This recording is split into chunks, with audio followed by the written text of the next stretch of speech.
Amen. Amen. So welcome everybody from coast to coast, from north to south, from Washington to California, from California to New Jersey, and from New Jersey to Florida. So we welcome you all. We're delighted you're all a part of what amounts to our family of activists charged with the responsibility to get some of our Catholic schools back on track. So I'm Christopher Bacus, as I mentioned. I'm a practicing attorney at a major law firm.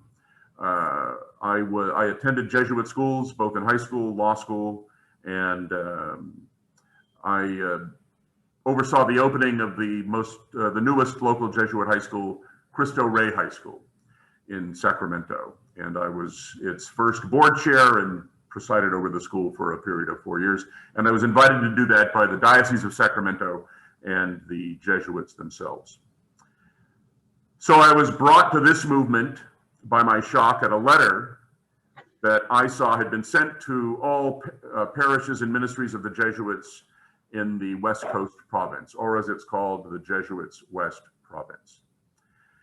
The letter was, I thought, not gospel-based, although it had a few words that meant to suggest that it was, but it was not.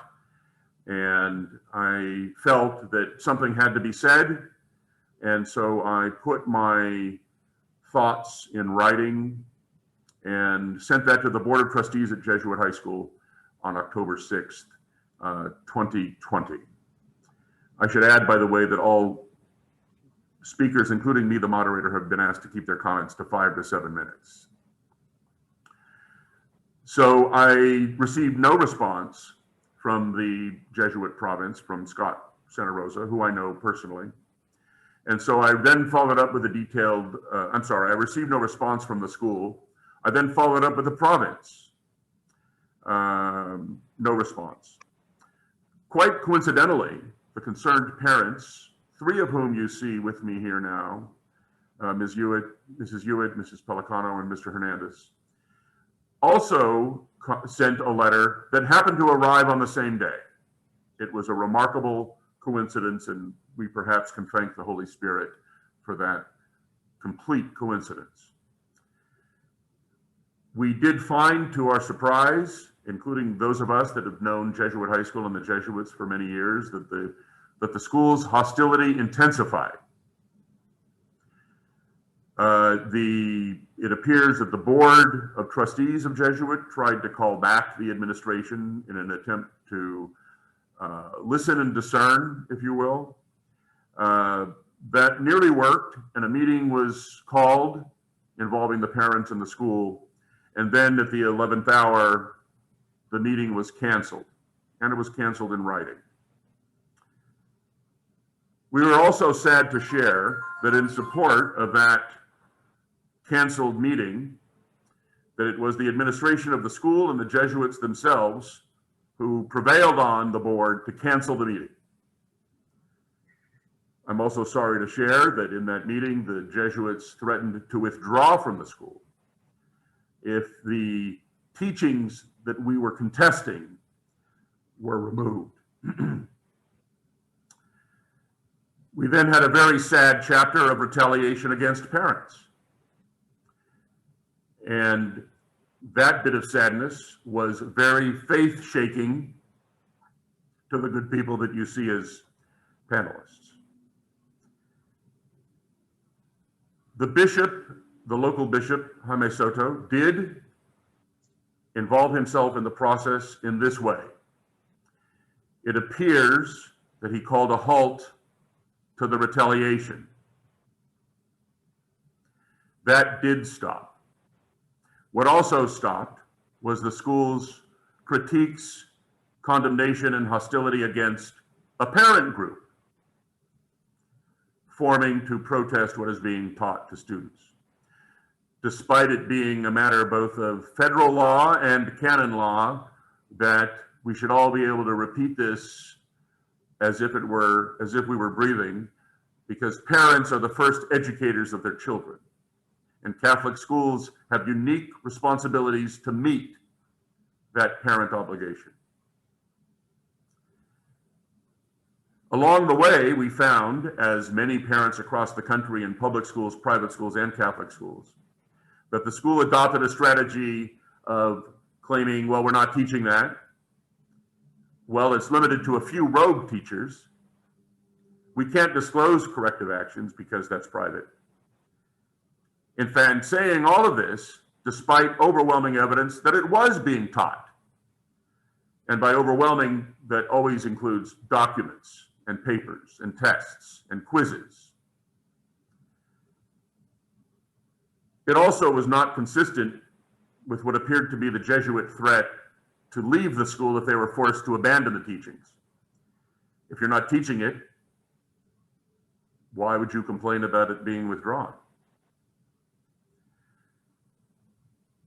The other trend that we couldn't help but to notice, also to our sadness, was that the school was presenting an entirely different face to donors and alumni. I myself, an alumni, I received the school's mailings. The school was presenting itself as a traditional Catholic school, one forming men for others. There certainly was no indication about race-based factionalized teaching, about selections of optional pronouns, or anything else that we were complaining about. It was as if there were two different schools. The one presented to parents, donors, and alumni, and then the one presented to the vulnerable young in the classrooms.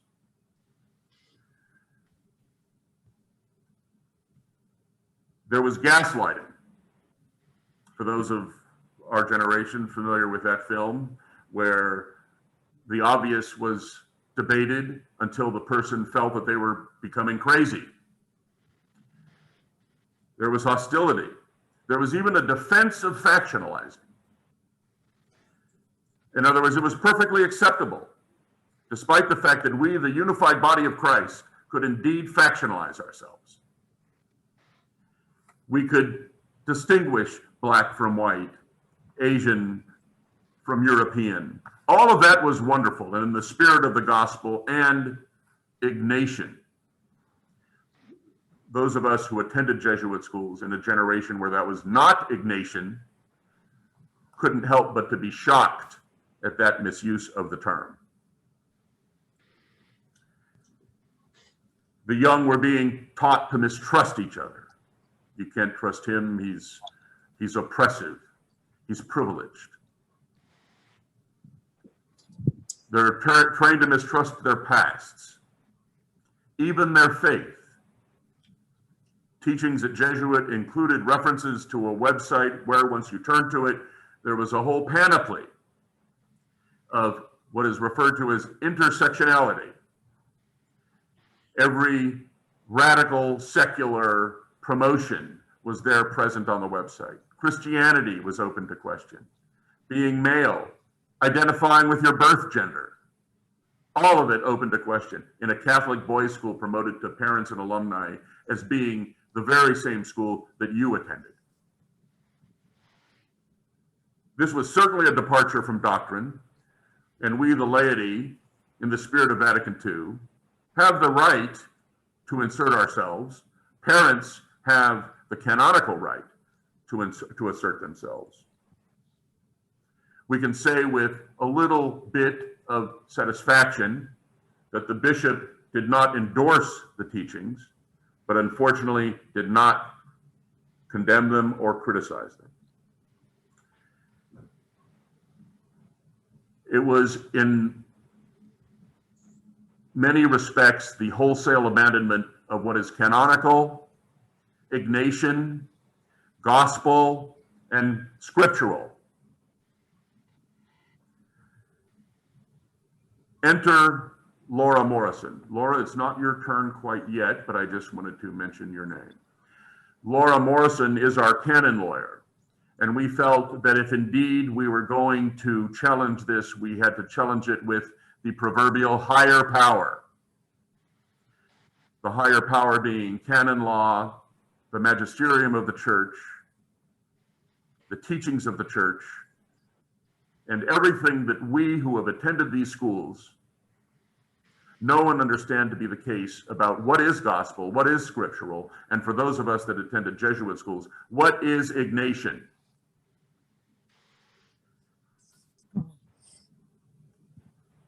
Laura wrote a comprehensive and detailed letter. It was kind, it was merciful, it invited the recipient, the Jesuit provincial, into dialogue and requested action. The action being based on the very things that I've briefly discussed and that we have devoted significant attention to. These are not Catholic teachings. Finally, the provincial responded. And everybody now, or will soon see through the website, was able, I can characterize it like this. The letter said little more than, we're the Jesuits, we are immune from criticism, and this is a nearly verbatim quote, we're not for everyone. The natural response to that is, who then exactly are you for? And don't you owe that disclosure to the good people that are sending their young to your schools? And are you for your alumni? Are you for your donors? What pictures are you presenting to them? And what does that attitude say about serving the unified body of Christ? Tonight, you'll meet Anthony Hernandez, a Jesuit alumnus, and a former Jesuit parent who has withdrawn his child. You'll meet Gayleen Pelicano, a parent, Daphne Hewitt, a parent. You'll meet Laura Morrison, our Canon Lawyer, and you'll meet Dan Kramer, our web designer. The purpose of the website and this meeting is to ensure that you have all of the tools to understand the path that we have taken and the path that we suggest you may take as well. We've had a request to post during this meeting the letter from the provincial. We have so much that we could post during this meeting, but in the interest of brevity and time management, and in getting to everybody and perhaps asking questions, we have posted everything on the website. And that is my friend and colleague Dan Kramer's function, to describe that website and to let you know how you can access the tools. And hopefully you can devise your local strategy, and you can certainly consult with us. And of course you can join with us. So with that, I'm now going to turn it over to Anthony Hernandez. Thank you very much for your kind attention. Thank you, Chris, and thank you for all of you showing up. It's great to see the number of folks there. I, like you, am a parent. I went to Catholic school my entire life. I went to Jesuit high school, actually Jesuit in Carmichael, as did Chris, graduated in '90, and I have a couple of kids, one of which has reached the high school age and attended and was at Jesuit up until the end of this year as a sophomore. His junior year, we have since pulled him and moved him over to the other Catholic school in the region in Sacramento. This, for me, was something I wouldn't have imagined as going there when I was a young man. Something I thought was an incredible experience, something that during that time I thought that this was such a great experience that someday, I might be fortunate enough to be able to afford it and send my child, like I was able to go to Jesuit, send him there. And again, he applied and got in, and we did that. When this came up in June of 2020 is when the world kind of got turned around for us. At the beginning of his sophomore year, Jesuit sent out several messages, and I'm sure Chris, they'll be on the website. And I questioned what they were doing, and I didn't do it in a negative way. I sent it out to them in a very, hey, this must clearly be a mistake that you in this case called Law Enforcement Officers, Racists, and Murderers. And it set off a scenario, and this was, I didn't know Gayleen or Daphne before this, and a few other folks that have been involved. And that sent me down a path of finding out that where the administration was going. And through that and my connectivity to Chris, I ended up meeting these other folks, and they let me in on some of the stuff that Jesuit was teaching at the school to various grades at the school, whether they be freshmen or juniors at that time that I hadn't seen, but had, seen some stuff with my son. And, you figured that these are just, little things, not that big. But when you talk to the administration or try to, and you're basically berated by the administration and you don't understand what's the problem with questioning this, it was what it was, and ultimately led me to join the concerned parent group here at Jesuit High School to learn more about what was going on, to get involved and engaged, and thought that this would all be resolved with just some quick information. As Chris noted, we had worked to get a meeting with the board. And while that happened, we figured this would be done. And clearly someone had put their foot down that this would not happen, that they could not even choose, and just solely wanted to push us parents, paying parents that are generally, I would say, mostly Catholic. I can't say that for certain. I can only speak for myself, but that wanted our kids to have this form of education, and could not believe that the pushback we got. So that is essentially my story. I got involved and engaged, and I'm willing to do anything. Again, as you heard, I waited till the end of the year. I too was threatened in mid-course of the year with my activity for simply joining the group. My son was, they used my son's school status and threatened that they would expel him because of my involvement. I was very vocal about that, and they kind of backed away a little bit, but it was going to be a problem. So I couldn't trust the administration would do the right thing, and we pulled our son out. So that's my story. And with that, I'll turn it back to you, Chris, and let you take it from here. Thank you.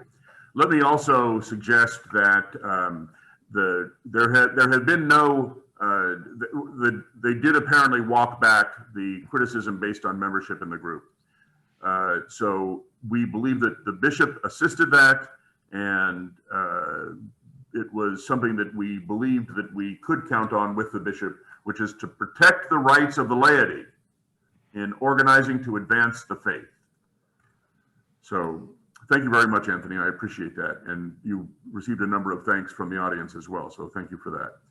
So I am going to next introduce Gayleen Pelicano. And Gayleen was, as we refer to, one of the pioneer parents. So Gayleen, you unmute yourself and proceed. Thank you, Chris. I'm a mother of 3 boys that attend Jesuit. I have 1 incoming student this next year.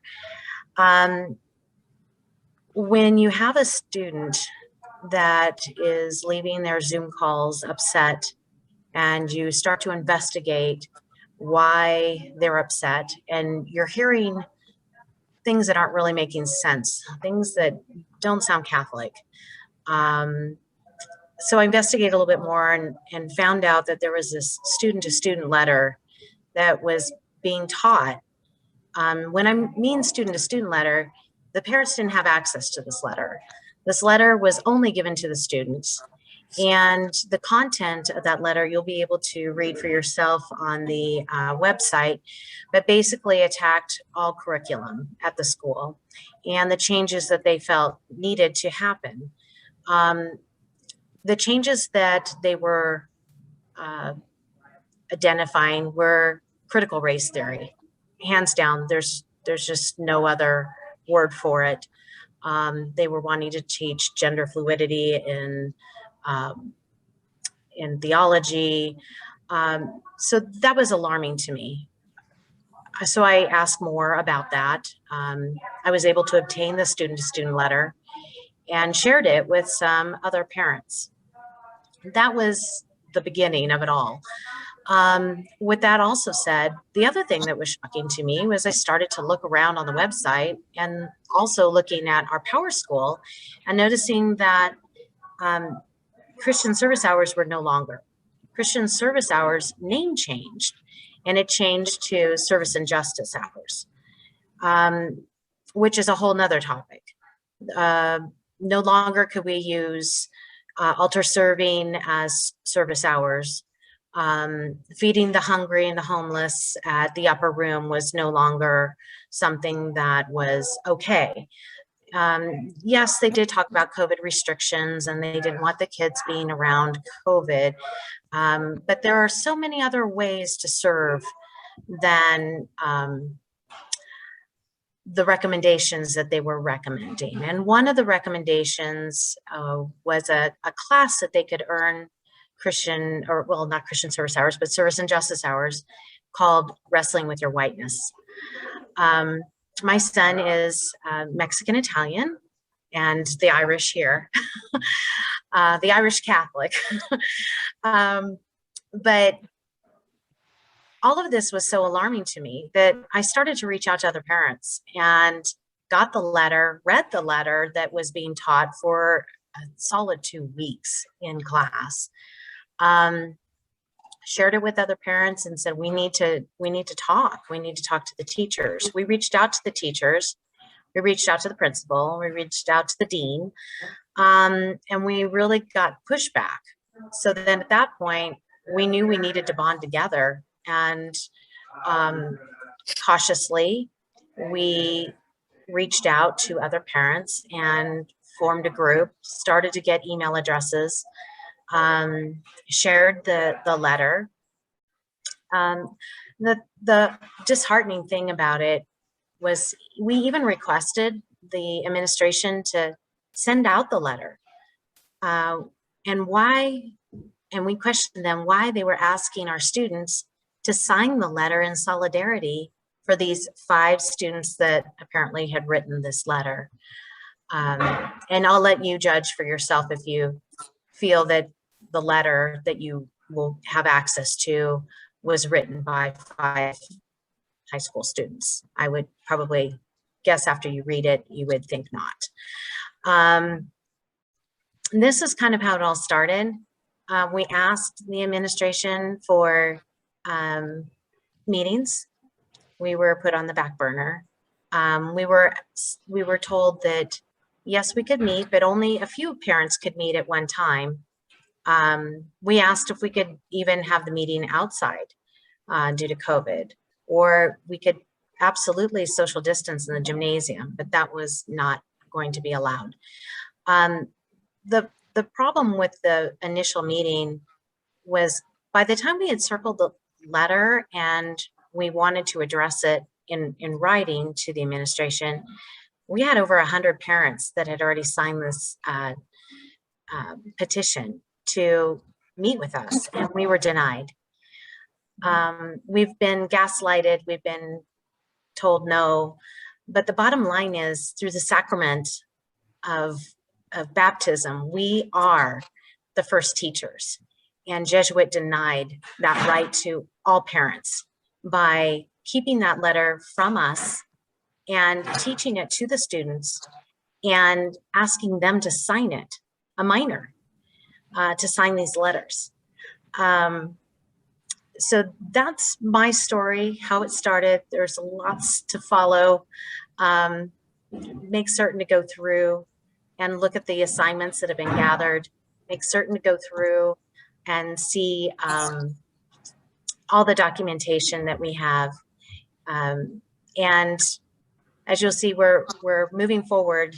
The threats to expel our children aren't going to stop us, and we're going to move forward.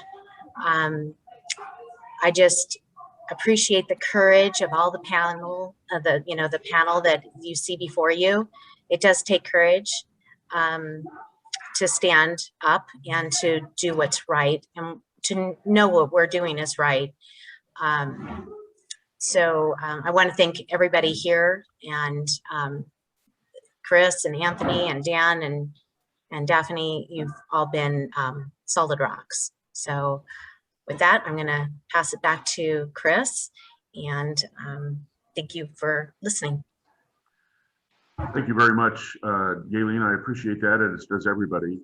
One of the points that we can also make comes from this last Sunday's reading, and it talked about the Jesus sending out his apostles 2 by 2, and the courage that it would take in face of untruth and conflict and all the other things that go along with that.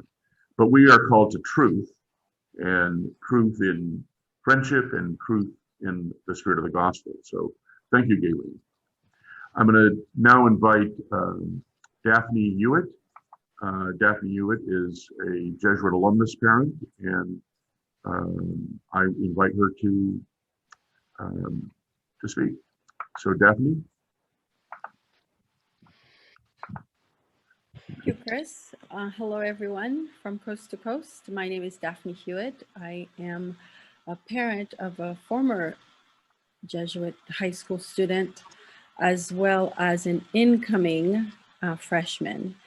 And I have decided that by virtue of baptism, and because I put such importance on Catholic education, that despite the uphill battle that I know is ahead of me, I will have my son attend as a freshman, a Jesuit this year, because I feel that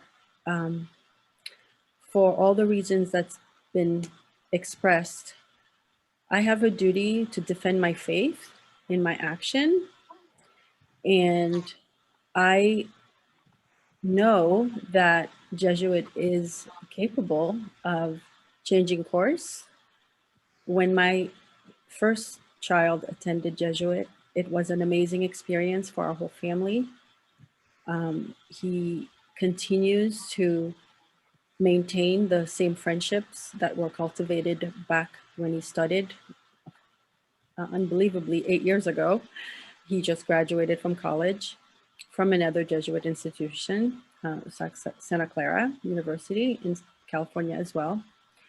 And I would say when Galen and I go way back, because our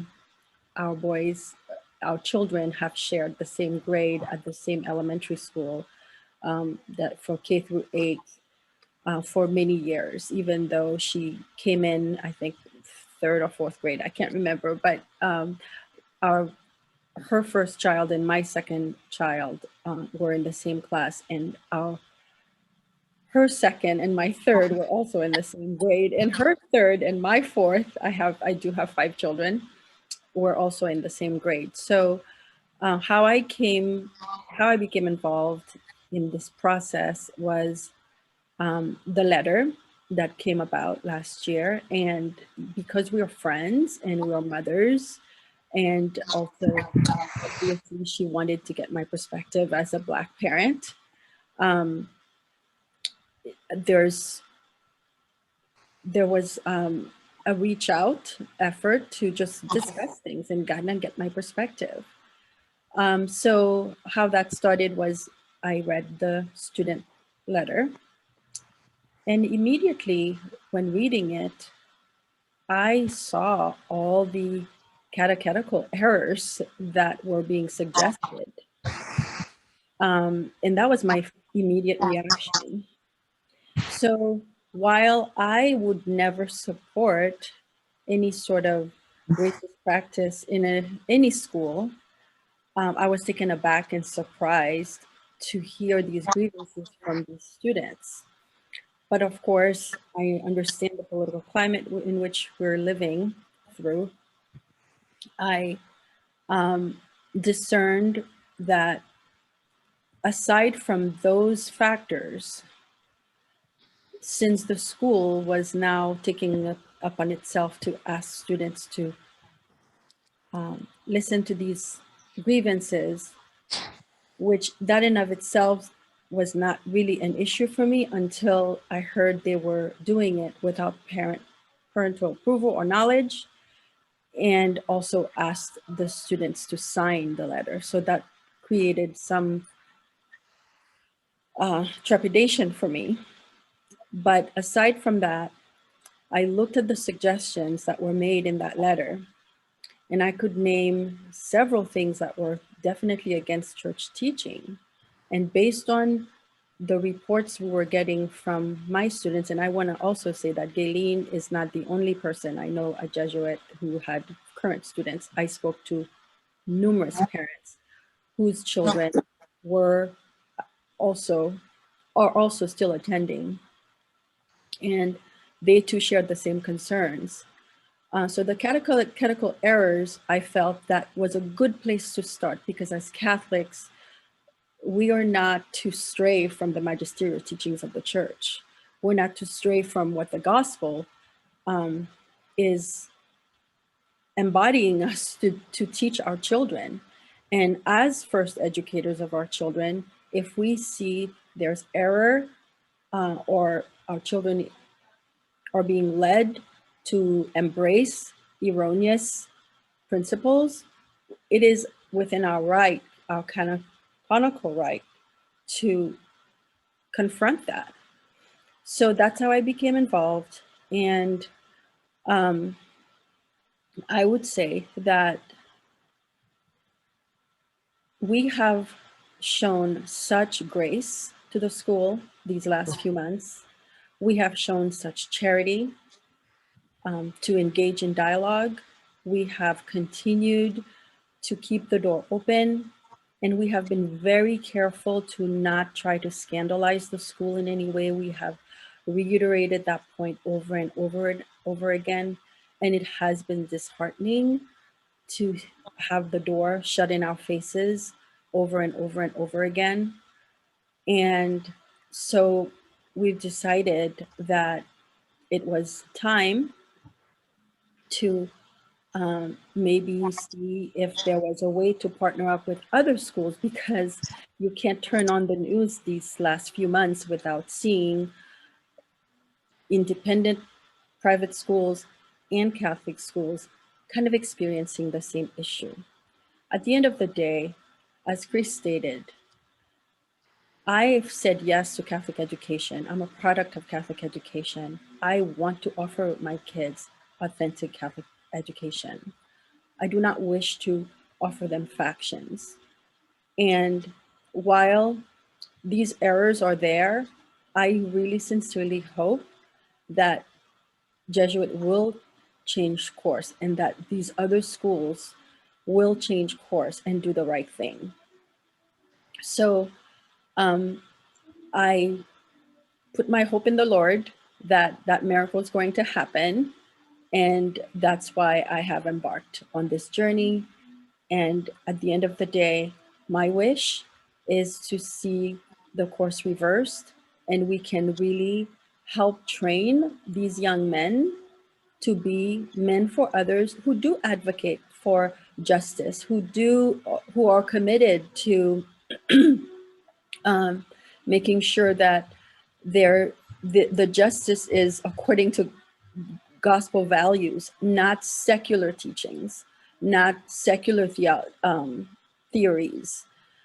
So I hope that for those of you who are just now embarking in fighting for your children, that you will be encouraged, and you will gain the courage to face whatever specific situation you guys are encountering. Thank you. Thank you, Gayleen. Seriously, sorry. Thank you, Daphne. I apologize for that. One of the ways to place yourself in history is by analogizing current experiences with past experiences, and to find things that have happened before. The old saying, man who does not remember history is doomed to repeat it. Many of the things that both Gayleen and Daphne and Anthony have described all have their original roots in what we can refer to as the Marxist playbook. And I should mention that we are people of all races and all political parties on this very panel. And that does not blind us to the reality of what we are seeing in these schools. The Pope Leo XIII in 1891, this is the richness of teaching that we have in the church. All of this is posted on our website. Pope Leo XIII condemned the Marxist socialist way of isolating children from their parents and attempting to achieve with the children what they could not achieve with the parents. So it is chilling indeed that we should see a replica of that technique in a Catholic school a full 130 years after Pope Leo warned of it. It's the encyclical Rerum Novarum, and you'll be able to see it on our website. I'm going to now, and thank you very much, Daphne, for your heartfelt testimony. I'm now going to invite Laura Morrison, our Canon Lawyer, and she will take what we have just shared with you and put it in canonical terms. And I know that Laura too has a message of hope. So Laura, can I turn it over to you, please? Sure. Yes. Thank you so much. Thank you everyone for attending. Thank you so much for caring. Thank you for your fidelity to the process, doing this within really magisterial teaching itself and the canons of the church. And yes, this is canonical. That is true. There's gobs of canons attached to these processes. But the first and foremost thing that the parents need to recall is their natural right, their right to bring their children into a pure Catholic education is a right of natural law. So while the law is a mechanism to enforce that, the parents need to recognize this is all very natural and everything they're feeling is visceral and it is correct and it is appropriate. And there is a deconstructionist agenda, hearkening back exactly to the Marxist playbook. But there is great hope because there is the teaching of the church, right? And the canons vivify the natural rights, the gospel values, everything that the speakers have addressed, the canons can vivify. And with those canons, we are going to take these matters ultimately before the Congregation for Catholic Education. Now, in order to do that, when Chris and these wonderful people reached out to me, I can tell you that we jotted a couple letters, sent them off to the powers that be, laying our foundation, laying our foundation, laying our foundation. Now the rubber's hitting the road. Now we have the nitty gritty. Now, when you see the letter from Father Santa Rosa, the provincial or former provincial, you're going to see canonical language, juridic person, proper laws, sponsorship. This is where the rubber's starting to hit the road. So it's actually becoming much more interesting.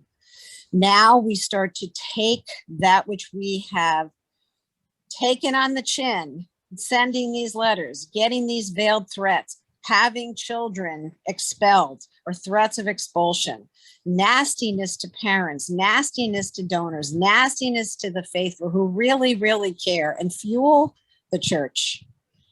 Now we're going to take it first to the bishop, more formally in a process. And then if that does not work, then we're going to take it to the Congregation for Catholic Education. At that point in time, we say, here's what, it's pretty objective, right? Here's what they're teaching. Here's what they're doing. Here's what's on their letterhead. Here's what they're saying. Here's the content of their letters. Here's the content of their emails.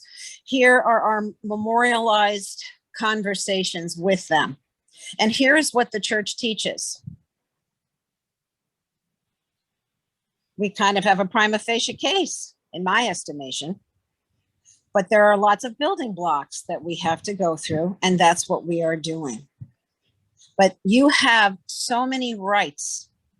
And I don't know whether Chris has on the website all of the articles that we've been referencing. Chris, do we have on there the prefect's article, his presentation? We may not have that. We do have a critical mass of articles. What we wanted to do was to have a sufficient critical mass in time for this meeting, and then we would continue to add based on participants. Well, there are, I think that Grokolewski, he did a very fair job, a very thorough job. Oh, yes, yes, that one is on the website from 2008. Yes. Okay, fine. Apostolic exhortations, encyclicals, canons, other norms. I mean, it's its own little body of law. Canon law land is its own body of law. We have penal law, we have real estate law, we have marriage law, we have administrative law, we have education law, all contained within the code. So there are laws that we are going to cite to, and we are going to say to these people, here is the application of the law to these facts. It's wrong, plainly and simply wrong.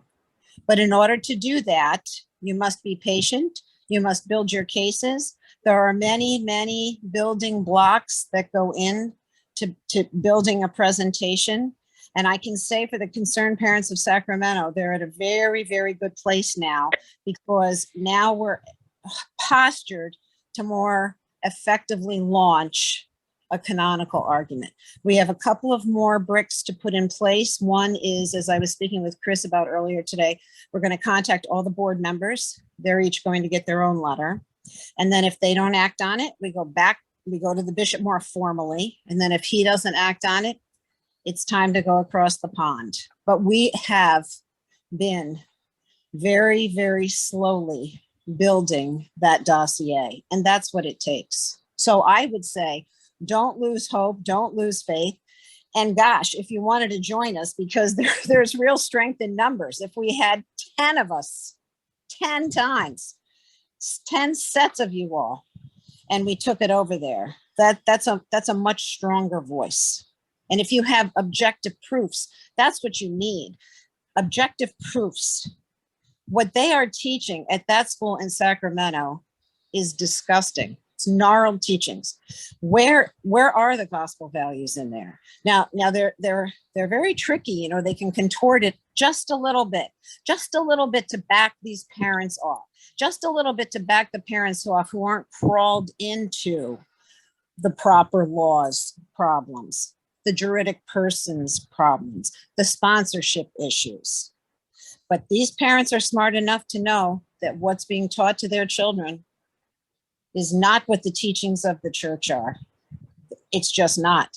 Objectively, think objectively. Think your natural rights to tend to the education of your children. These are your children. You have a right, independent of what you're paying for, independent of the argument that you have for false advertising, for heaven's sake. Chris and I were talking earlier today about canonical contractual litigation in the tribunals, because what is being held out as Catholic education is a farcity from what I'm seeing in even in the prayers. It's a farcity. So if you can tell I'm a little whipped up, I'm a little whipped up. But just please don't lose faith. Don't lose hope. Recognize that these are natural rights. The canons are given to us as mechanisms to vivify those rights, those God-given rights that you have to tend to the good of your children, which every one of you obviously are wanting to do. Laura, one of the things that I'm sure that perhaps some in the group would like, we have, by the way, we have Pennsylvania, New Jersey, North Carolina, Washington State, Oregon, Florida, California, and Nevada. So thank you all. Laura, if many of these good people wanted to bring a canonical action or to begin the process of bringing one, how could they replicate now in perhaps an expedited way what we have done in Sacramento to perhaps bring them to the same point or a similar point.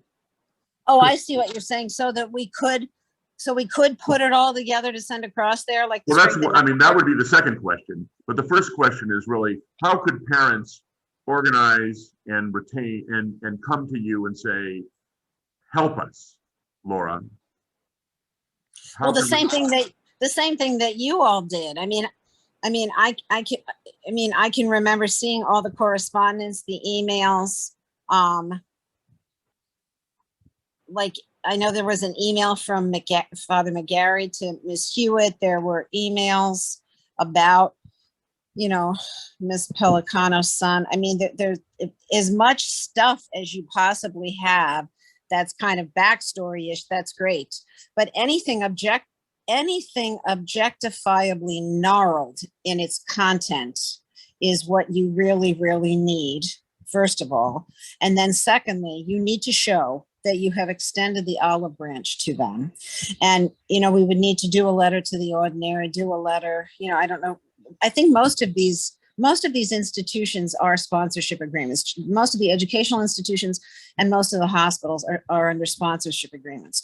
So you do have to notify, like, who owns the building. Like, the owner of the school needs to be notified that this is messed up and it needs to be corrected. And you send a copy of that to the bishop. I mean, you want to create a dossier that is as complete as possible. Now, it's not a trial per se, but it is a very, very, very thorough presentation. And then again, as I referenced previously, you're going to take the law and apply it to the facts. I mean, that's the one thing we learned in law school. I'm also a civil lawyer, the application of the law to the facts. Well, that same maxim holds in canon law land. It's the application of the law to the facts. But the facts are best drawn from the curricula in this case. And then, of course, again, to show that you've been the utmost of reasonableness. I mean, we've been the utmost of reasonable when you consider what these children are being exposed to.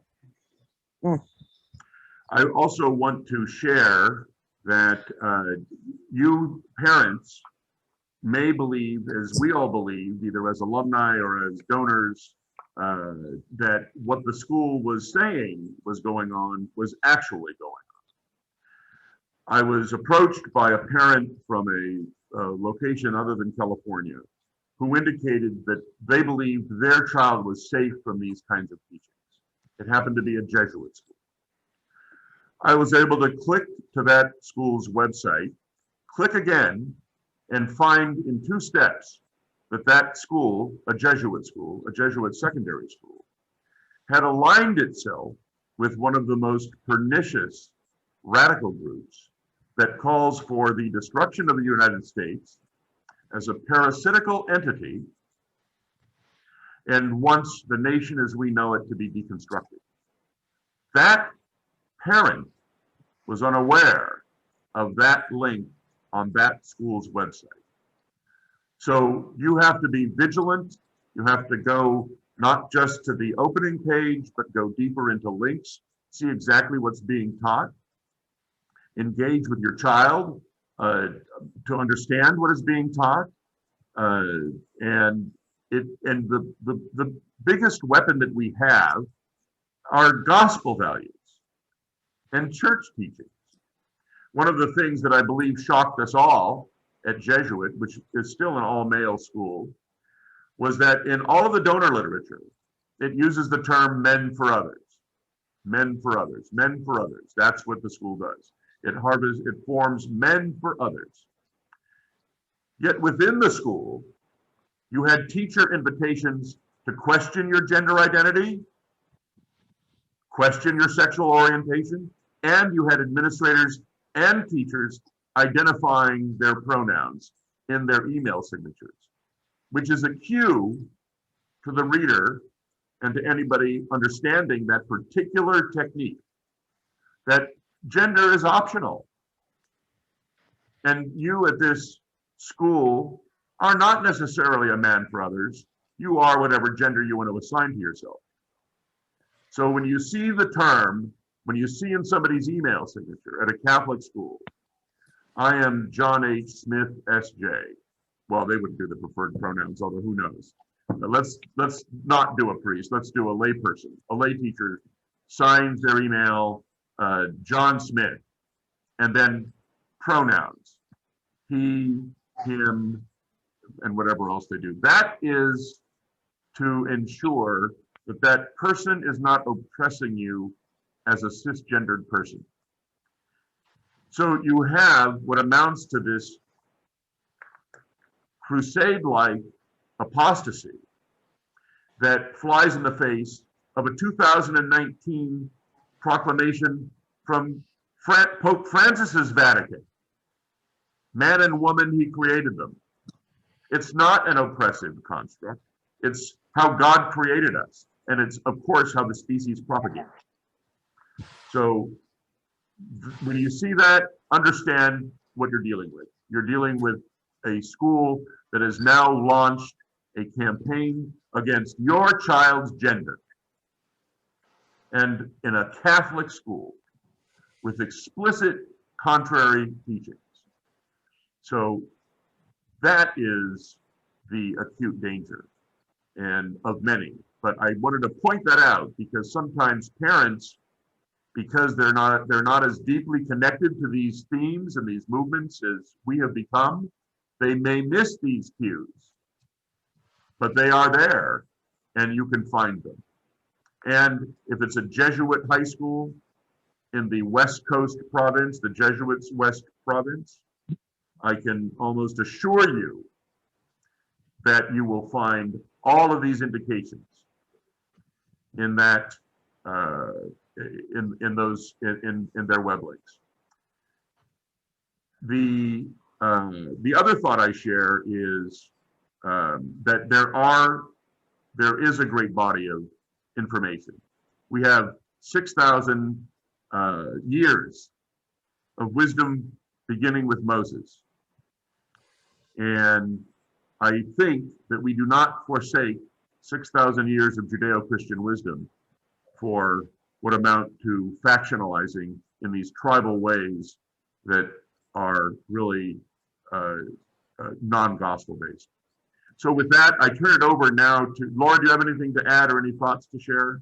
No, unless anyone had any questions. I don't know if you're thinking of a question and answer. For those of us on the East Coast, it's getting to be day is done. It's a little later here on the East Coast. But if anybody has any questions, or you're most welcome to reach out to me and ask me anything or run anything by me. I mean, as far as representation, I mean, I would want to represent you with a retainer. But as far as building a case, I think all of us, Mr. Bakis, Ms. Pelican, Mr. Hernandez, everybody would be happy to help. But you really do need to be a bit of a sleuth. And again, that's your right. I want to just leave you with that so strongly, like an anvil. That is your right. These are your children. You have natural laws to ensure that your children are given the faith of your fathers and mothers, the grace that you've been given. It's your birthright. It's their birthright, and you should fight for it. And the church gives us the tools with which to do that. And it has given every one of you a zeal, and the gifts with which this can be effectuated. It really can be, and it must be. Laura, we have another question from our audience, and if I can be so bold as to read the question, it talks about, can you say a bit more about the requirement that the parents show they acted in good faith? We believe that this is the parent speaking, have bent over backwards to show grace and to be honest about our position and requirements. But our administrator has unjustly accused the parents of not acting in good faith and even of dishonesty, a complete falsehood. So let me first say, as somebody who has communicated generously with the Jesuits, the province, and the diocese, and I have a deep understanding of all of this because I was a quasi-insider for many years. The current state of things is that if you object and protest against these teachings, you will always be told that you're being disrespectful. I wonder at the use of the term, particularly in Jesuit settings, of listening and discernment. We need to engage in listening and discernment. Well, apparently that applies to nobody but the person doing the speaking under authority of their religious congregation. One of the critical reasons to have meetings like this is to see the techniques that are common through all the schools, private, public, and Catholic. They always tell you you're being disrespectful. They will never respond point by point. They will always come back with what we refer to as the ad hominem attack, belittling you, questioning your motives, accusing you of dishonesty. One parent was accused of making up a document. I mean, how outlandish is that? And the point being is that the techniques are common across all types of schools.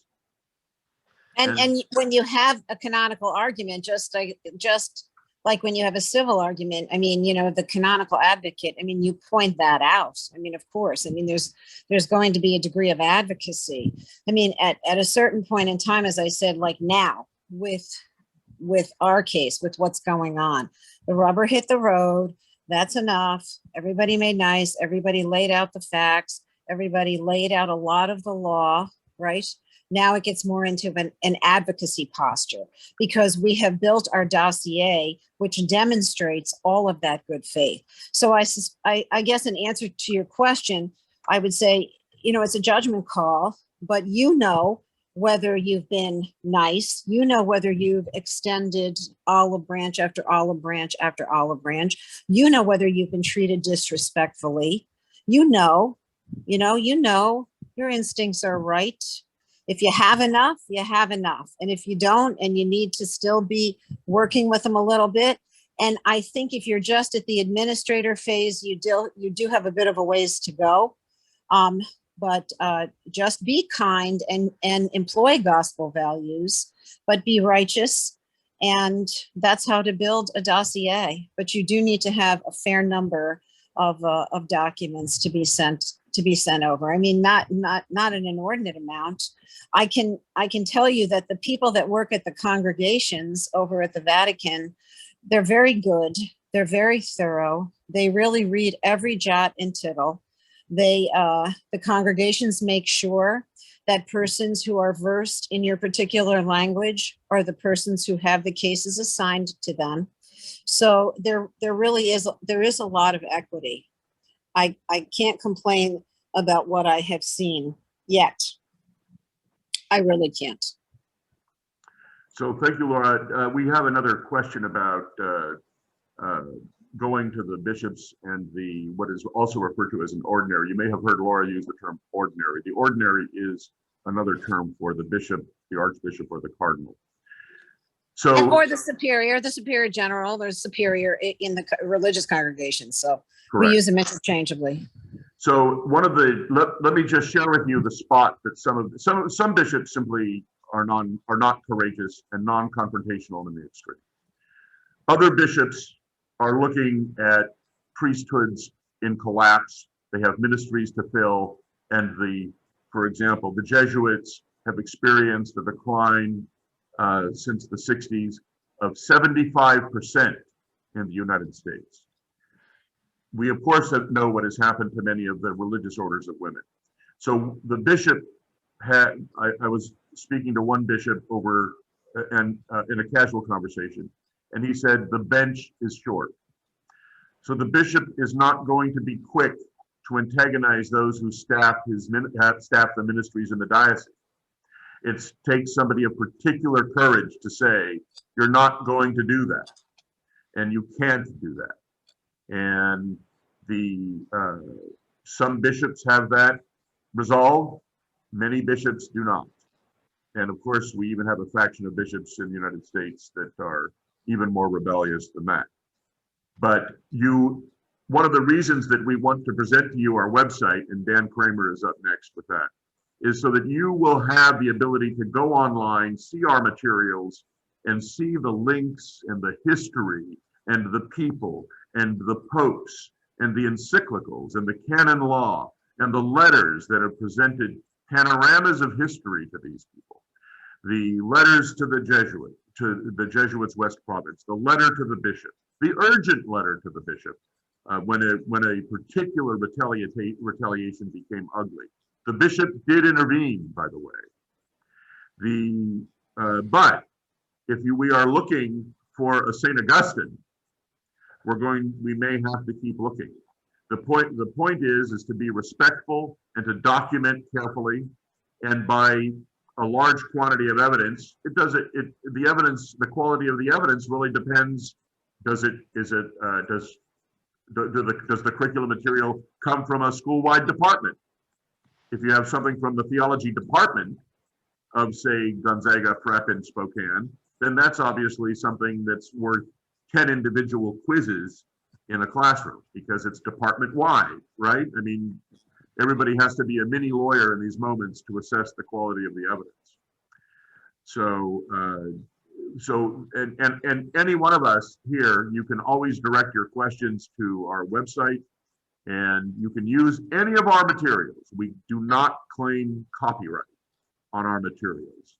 So you can write and adopt and excerpt and present, and you will not have any copyright or trademark objections from us. So I'm going to turn it over now. Thank you very much, Laura. I appreciate that, and I appreciate your passion. So I'm going to turn it over now to Dan Kramer. Dan Kramer is will present information about our website. Dan was kind enough to take over that function, and is going to share with you what will be available and when it will be available. All right, I just posted the new domain name for our newly expanded website, which will be live, unfortunately, not today, but tomorrow. Got to create a little bit of anticipation. And I've also included there in the chat an email address where if you need something immediately, if you need it before tomorrow, or if you have a question after the fact today, you can email that address and it will get parceled out to the correct person. All of the information, with the exception of a couple of things that Laura talked about, some of those, more esoteric resources, I'll call them, will be on the site. They're actually there. The site is populating right now. And you, again, will be able to download all of that information. You can cite the website. You can take all the information. There's nothing that is copyrighted on there that you can't take and repurpose and use for your own purposes. So everything will be there. Unfortunately, it's just not there tonight. It'll be there tomorrow. If you, after looking at it, if you've got any questions, you can, like I said, you can email that address, or there'll be a contact page on the site at the bottom of the page, and you can email any questions, anything that you want to add, or anything you think we should add to the site, and we will get on it right away. I am the webmaster. Those specific questions, if you use that portal, will go directly to me. So there, I saved everybody a little bit of time and opened it up to questions if folks have any questions about the website. And again, if you have any questions after the fact, after you take a look at it tomorrow, please don't hesitate to use the contact sheet if you want to contact me directly, and the other email address, the jhsconcernedparents@gmail.com, if you have a larger question. Chris, is that it, or is there anything else you want to talk about? No, that's very fine. I appreciate that. Thank you so much. Right. One of the pending questions is there an interest on the part of the Sacramento Jesuit group to join with any other groups from the Jesuits West Province? And of course, the answer to that is yes. And we would invite you to work through our canon lawyer, Laura Morrison. We, of course, will coordinate and provide materials, and we will do everything possible to ensure that you have the best possible case, gathering facts. And so the answer is yes. In fact, perhaps one of the ideal outcomes of this call would be to get as many other schools involved in this movement with us in coordination with Laura, our canon lawyer, because as you have found in your local circumstances, there is strength in numbers. And we have not, and I think that everybody, there are also civil remedies that we have elected not to pursue, although there has been a pursuit of a civil remedy against the Academy of the Holy Names in Tampa, Florida. And we applaud whatever calls these wayward rogues to account, because we cannot have our young being misled in an already difficult world. As far as retaliation is concerned, I believe that once you acquaint these people with the hard numeric references to canon law, chapter and verse, and remind them that you are a layperson and parent, empowered by canon law to assert yourself in this moment in the interest of your faith. It's all in canon law, and it's all in our communications that we have shared on the website. In other words, you have rights. You can assert rights.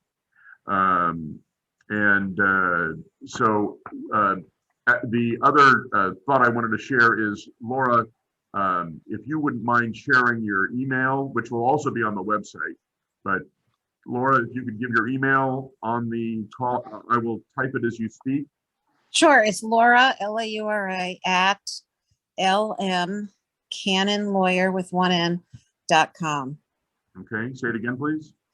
Laura at lmcanonlawyer.com with one N in canon. And don't forget the, yes, you know, canonically, but at the time that the Second Vatican Council was convened, it was envisioned that there would be a tripart component to what was taking place in the commissions and preparation of the council. So that the first was the Vatican II conciliar documents. The second was the new code of canon law. And the third was the new catechism. So all three, can you imagine the strength in what we are saying about the rights of the parents back to the time of the council, back before the time of the council? I don't even know if a lot of you guys were born at this time, but it was a tripartite notion. And it took a minute for the Code of Canon Law, which of course is a euphemism, and then it took another minute for the Catechism. But now all three are in place. The conciliar documents, particularly Lumen Gentium. Lumen Gentium is all about the strength of the laity and the ecclesiology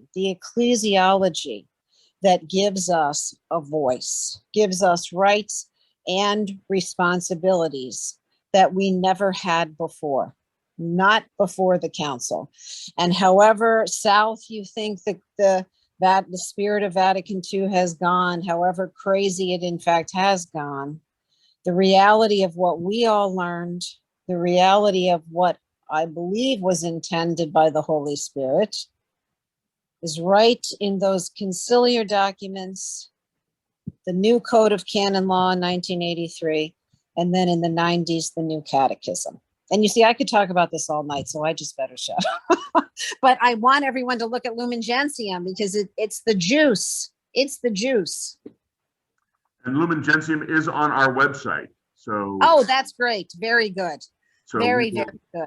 I've also been asked, here's another question from the group. Are other diocesan schools joining us, and can they? And the answer is yes. If it is a school identified as Catholic, that means it operates as Catholic on authorization of the local bishop. That brings it under the canon law umbrella and subject. Oh, that's easier, because then you don't have to go to the Santa Rosas of the world. You just go directly to the ordinary. Correct. That makes your paper trail an even easier one to build. You know, we had to do our little dance with the provincial before we jump back over to the ordinary, but you won't have to do that. You'll have to go to the board, but you know, with that, we can stick within the diocesan structure. So the other point that I was making, if a school is recognized by the local diocese as a Catholic school, whether it's owned by an order, a board, or it's diocesan or archdiocesan, it is subject to the teachings of the church and the requirements of those teachings. It may not always seem like that's the case, but it is the case. So therefore, If you have a question about whether your school is subject to these rules and requirements, then just let us know. But if it's called Catholic and recognized as such on its own website, then the That's answer right. is yes. That's right. So, so that brings us, we are now at 6:44. We projected an ending time of 9:45 for our participants across the country. So we thank everybody, and we hope that we have offered you hope. There is hope. We are here to answer your further questions offline. Address them to us via the website. You can promote our website, our work, our letters to anybody that you know. If you can, if you believe that they will have an appropriate reaction and will align with you in your fight, give them our stuff, and maybe even give a few apostates our stuff.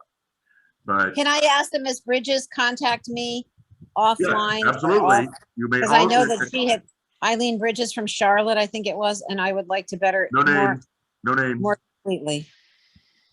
Oh, I'm so sorry. So anyway, yes. So anybody is free to contact, and please contact Laura Morrison, and she's and we are. Well, we thank you. Okay, well, thank you, Anonymous. So with that, we are thankful to be here with you all tonight. We are thankful that you have shown your interest in our effort, and we are in this effort not only for our school, but for your school too. And we are here to help. Thank you, everybody. You are not alone.